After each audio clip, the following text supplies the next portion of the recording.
Selamat datang kembali di channel Omatase, Operasi Mau Tahu Sejarah. Pada episode ini kita akan melihat bagaimana kekaisaran pertama kali terbentuk di suatu tempat bernama Lembah Nil.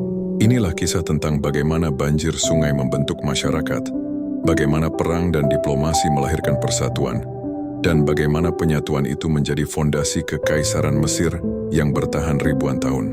Dari desa kecil di tepi Nil hingga lahirnya Firaun yang disembah sebagai dewa, semua bermula dari sungai yang disebut hadiah terbesar bagi Mesir. Lembah Sungai Nil pada masa itu adalah sebuah keajaiban alam yang unik di dunia kuno. Di tengah padang pasir yang tandus dan panas yang menyengat, terbentang jalur hijau subur dari selatan ke utara. Jalur ini merupakan anugerah dari Sungai Nil, sungai terpanjang di dunia yang setiap tahun meluap, membanjiri dataran, lalu meninggalkan lumpur hitam penuh kesuburan. Dari tanah hitam inilah lahir kehidupan. Orang Mesir kuno menyebutnya Kemet, tanah hitam, untuk membedakannya dari gurun kering yang disebut Deshret, tanah merah. Banjir tahunan Nil bukan bencana, melainkan berkah. Masyarakat belajar menghitung siklus banjir, menunggu datangnya air, lalu menanam gandum, jelai, dan sayuran ketika air surut. Dari hasil panen terbentuk dasar ekonomi kuat. Surplus pangan membuat sebagian orang tidak perlu lagi bertani. Mereka menjadi pengrajin, pedagang, juru tulis, dan penjaga kuil. Dari sinilah struktur sosial lebih kompleks muncul. Sungai Nil juga berperan sebagai jalur transportasi utama.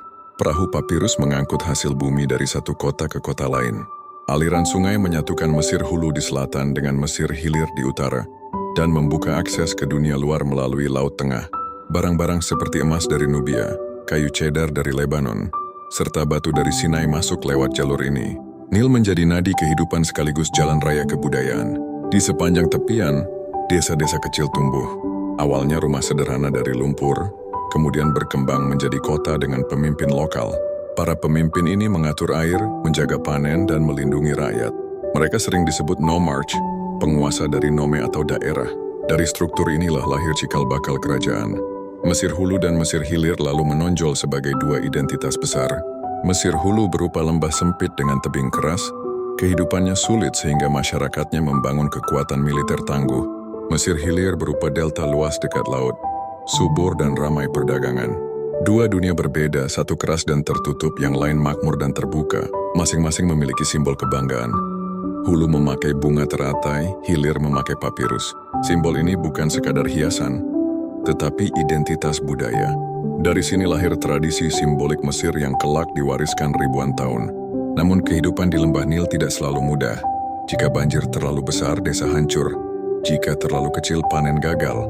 Maka masyarakat belajar membangun kanal, bendungan, dan irigasi. Dari pengamatan siklus banjir, lahirlah kalender Mesir kuno dengan 3 musim.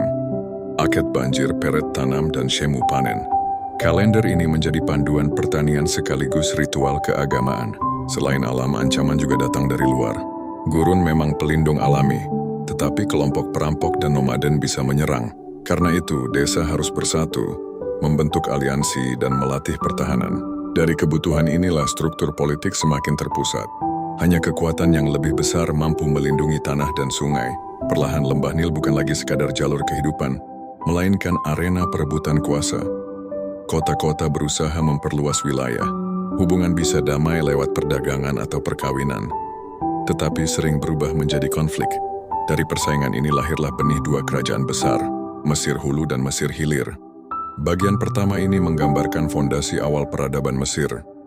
Masyarakat yang dibentuk sungai, dipersatukan kebutuhan akan air dan pangan, serta diarahkan oleh simbol budaya. Dari dasar inilah lahir mimpi menyatukan Lembah Nil di bawah satu mahkota. Ketika kota-kota kecil di sepanjang Sungai Nil berkembang, lahirlah struktur politik lebih kuat. Setiap wilayah memiliki pemimpin lokal yang bukan hanya mengatur irigasi, tetapi juga melindungi rakyat serta memimpin ritual. Dari jaringan kota inilah muncul dua kekuatan besar, Mesir Hulu di selatan dan Mesir Hilir di utara. Mesir Hulu terletak di lembah sempit dengan tebing batu kering. Hidup di wilayah keras membuat rakyatnya terbiasa disiplin dan membangun militer tangguh. Ladang sempit harus dijaga dengan senjata, sehingga budaya Hulu dikenal tegas dan keras. Mesir Hilir berada di delta luas dekat Laut Tengah. Tanahnya subur, panennya melimpah, dan perdagangan maritim berkembang pesat. Kehidupan di utara lebih makmur, terbuka, dan kaya akan pengaruh asing. Kota-kota delta menjadi pusat ekonomi dan seni. Identitas kedua kerajaan ditegaskan lewat simbol. Hulu memakai mahkota putih Hedjat dan bunga teratai. Hilir mengenakan mahkota merah desret dengan lambang papirus. Simbol ini bukan sekadar hiasan, melainkan pernyataan kebanggaan. Perang antara keduanya kerap digambarkan sebagai pertarungan teratai dan papirus. Dua lambang yang merepresentasikan dunia berbeda. Persaingan antar kerajaan semakin tajam saat keduanya berlomba menguasai jalur perdagangan. Hulu mengandalkan pasukan kuat untuk menyerang utara, sementara Hilir memanfaatkan kekayaan hasil bumi dan diplomasi. Kadang keduanya berdamai melalui perkawinan atau perjanjian dagang, tetapi perdamaian itu rapuh. Begitu salah satu merasa unggul, perang kembali pecah. Namun rivalitas ini juga melahirkan gagasan baru. Persatuan. Para penguasa membayangkan negeri tunggal yang menyatukan kekuatan militer Hulu dengan kekayaan Hilir. Mesir bersatu berarti menguasai seluruh lembah Nil, dari Nubia di selatan hingga Laut Tengah di utara. Gagasan penyatuan tidak hanya politik tetapi juga religius. Orang Mesir percaya pada konsep Ma'at, keseimbangan kosmos.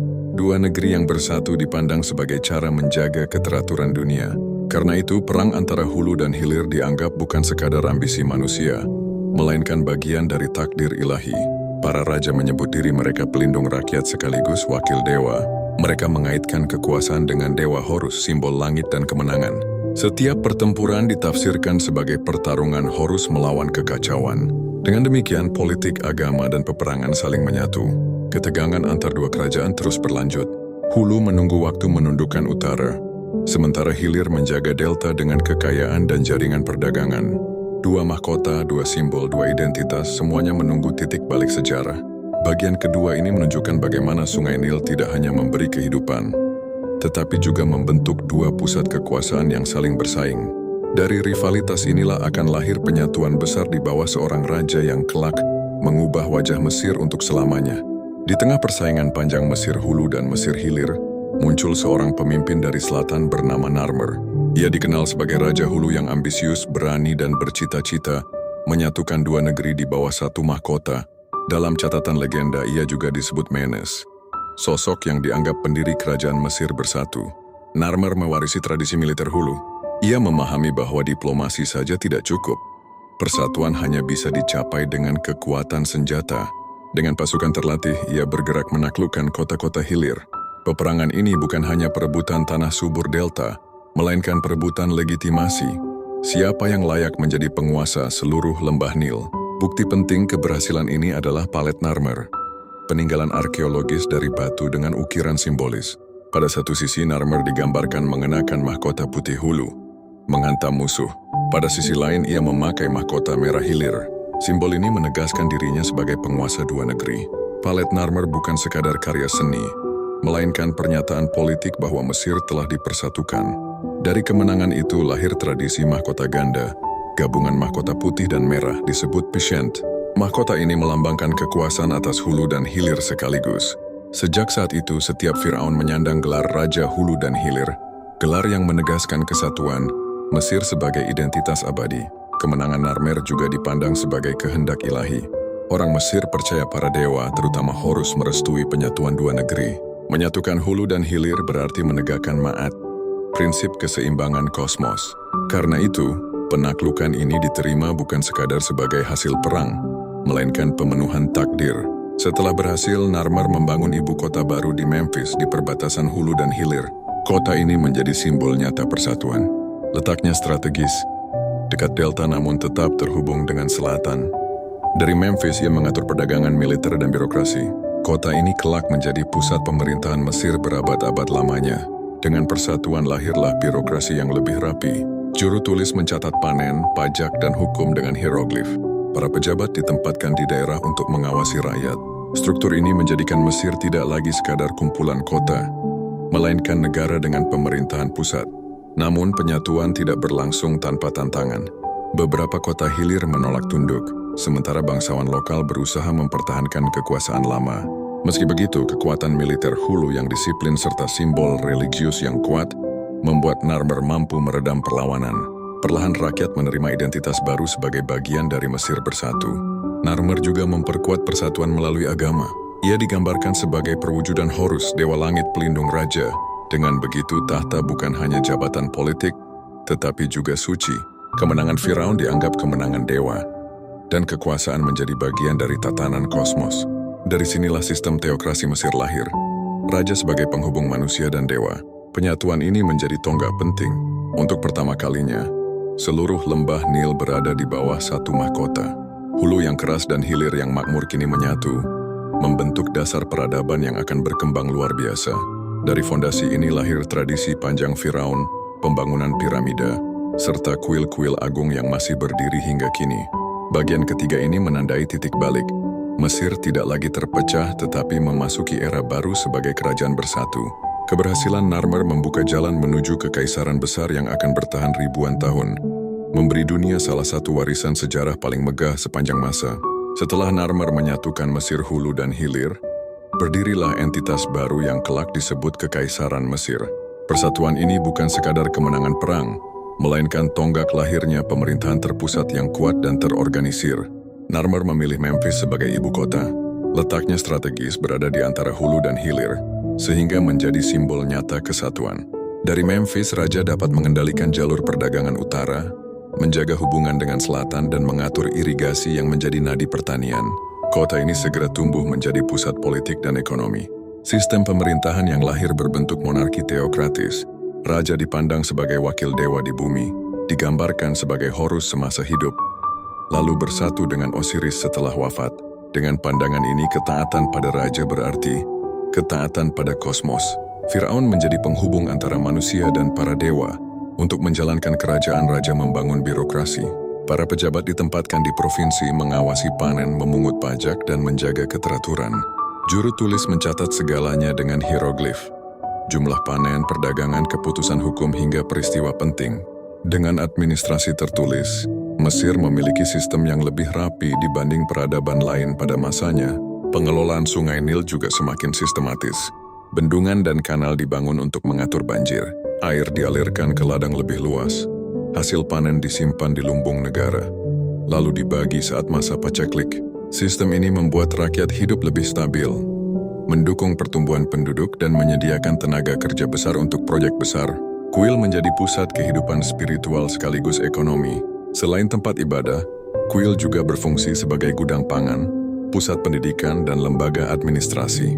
Para pendeta memiliki pengaruh besar, namun tetap berada dalam bayang-bayang raja yang dianggap pemilik otoritas tertinggi.